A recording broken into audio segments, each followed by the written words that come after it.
Hello everyone, मैं हूं तमन्ना और आज हमारे साथ मौजूद हैं स्पीकिंग ट्री के एडिटर राम।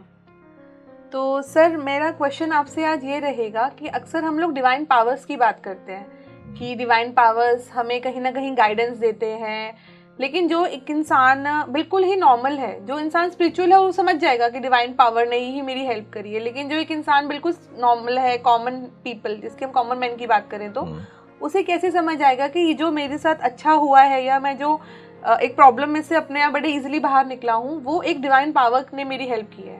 तो इसका कोई साइंस होते हैं क्या?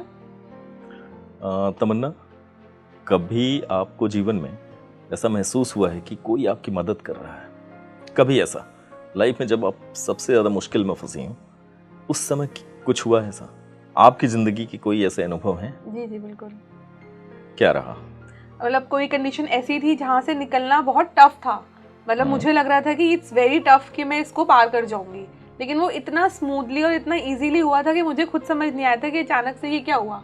जिसको मैं बहुत टफ समझ रही थी कंडीशन को, वो तो बड़ा इजीली हो गया, लेकिन अभी तक समझ नहीं आएगी क्या था। मतलब कहीं से कोई कुछ मैजिक हुआ, कुछ हाँ। कोई ऐसी हेल्प मिली जिसके बारे में आप उम्मीद नहीं कर जी जी सकते थे। बिल्कुल। एक्चुअली हम सभी का एक भ्रम होता है कि कई बार हम साइंटिफिक मुद्दों पे आते हैं जब, ये ऐसी कोई शक्ति नहीं है जो हमारी सहायता करती है।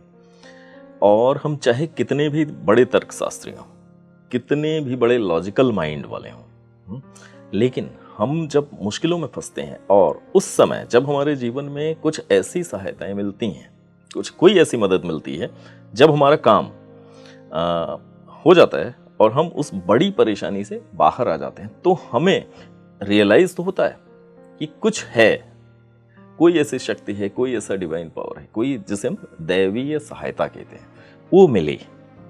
लेकिन उसके लिए हम कोई लॉजिक नहीं दे पाते। क्यों?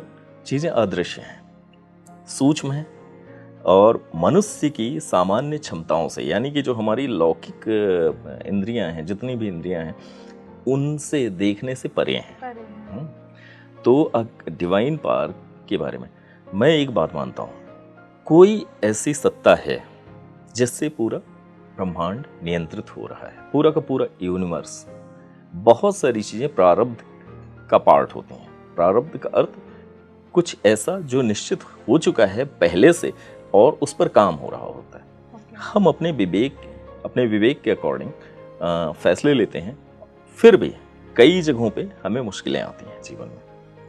बहुत सी जगहों पे हमारा माइंड, हमारा दिमाग, जो हमारे निर्णय की क्षमता है, निर्णय की शक्ति है, उससे कोई संबंध नहीं होता। चीजें कोई ना कोई ऐसी दैवीय शक्ति है, सब कुछ जो भी जीवन में है उसको संचालित करने के लिए, जिस पर जो हमारे एक एक एक्टिविटी को डिसाइड करती है। हमें लगता है कि हमने किया, क्यों? क्योंकि वहां हमारा अहंकार है। चाहे कोई भी जीव हो, हर जीव, मनुष्य चूंकि विवेक युक्त प्राणी है, उसके पास एक मस्तिष्क है, सोचने की क्षमता है, तो थोड़ा सा ज्यादा खुराफाती होता है। वो कई बार अपने आप को ही जो है सर्वशक्तिमान या संपूर्ण कहते हैं कि नियंता मान लेना। उस नियंता से हट के अगर हम सोचना शुरू करें तो हमें एक चीज दिखेगी कि कोई गाइडेंस है, कोई मार्गदर्शन है जो आ रहा है, जो हमें कुछ कहना चाहता है। हम उन दिशा निर्देशों को, उन गाइडेंस को एक्सेप्ट करके जब चलते हैं तो जीवन की समस्याओं में समाधान मिलता है। ये एहसास तब ज्यादा होते हैं जब हम हेल्पलेस होते हैं। हमारे पास जब कोई भी सहायता की कड़ी नहीं होती, कोई मदद का ऐसा पॉइंट नहीं होता जहां पे हम खुद से अपनी मदद कर पाए या सामान्य किसी से भी सहायता मांगे वो कर पाए, उस समय कोई ना कोई ऐसा मार्गदर्शन, ऐसी कोई शक्ति आके खड़ी हो जाती है। हाँ, वो किसी मीडियम के रूप में होगी, वो कोई हमारा साथी होगा, कोई रिश्तेदार होगा या कोई अनजाना चेहरा होगा। अचानक होने वाली सहायता जिसका हमें अंदाजा भी ना हो, वो हमें उस शक्ति का एहसास कराती है। जीवन में बहुत सारे लोगों के, लगभग हर इंसान के जीवन में कभी ना कभी कोई ना कोई ऐसा अनुभव आता है जब वो ईश्वरीय शक्ति के बारे में विश्वास कर लेता है, जिससे वो देवी सहायता की नहीं, कई बार इंसान बहुत मुश्किल में होता है और वो मुश्किल में ही, मतलब उसको कोई हेल्प नहीं मिलती, तो ये वो जो डिवाइन पावर्स जिनकी हम बात कर रहे हैं वो उन लोगों की हेल्प क्यों नहीं कर पाती फिर? उसके पीछे का रीजन है कर्म। ओके। चूंकि पूरा का पूरा जो संसार है वो कर्म चक्र से बंधा हुआ है। दैवीय सहायता सिर्फ उसी को मिलती है जिनके कर्म कहीं ना कहीं अच्छे हो रहे होते हैं किसी न किसी वजह से। वो हो सकता है वो पिछले जन्मों के कर्मों की साइकिल हो जो बंधी चली आ रही है। जस्ट हमारे जब बुरे कर्मों का बोझ हमारे ऊपर ज़्यादा होता है तो कोई दैवीय शक्ति हेल्प नहीं करती, क्योंकि शक्तियाँ भी सिर्फ उसी की हेल्प करती हैं जिसको हेल्प लायक समझती हैं। शक्तियाँ भी उन्हीं नियमों से बंधी हैं। जो कर्म साइकिल है उससे, और कर्मों के जो असर हैं, जो प्रभाव हैं, शक्तियाँ भी उन्हीं से बंधी हुई हैं, उन नियमों का उल्लंघन नहीं कर सकते। तो कर्म मतलब इस जन्म के या जो हम पिछले जन्म से कैरी करके जन्मों का, क्योंकि कर्म बंधन है। अगर जन्म हुआ है तो इसका मतलब है आप जन्म जन्मांतरों के कर्मों से बंध गए। अदरवाइज हम तो मुक्त हो गए, और जब मुक्त हो गए तो सारे कर्म रहित हो जाते हैं हम। मतलब उस समय सारे कर्मों के असर जो है शून्य हो जाते हैं और हम परमात्मा में विलीन हो जाते हैं। यानी कि हमारा आवागमन का चक्र, जन्म मरण का चक्र समाप्त हो जाता है। करेक्ट।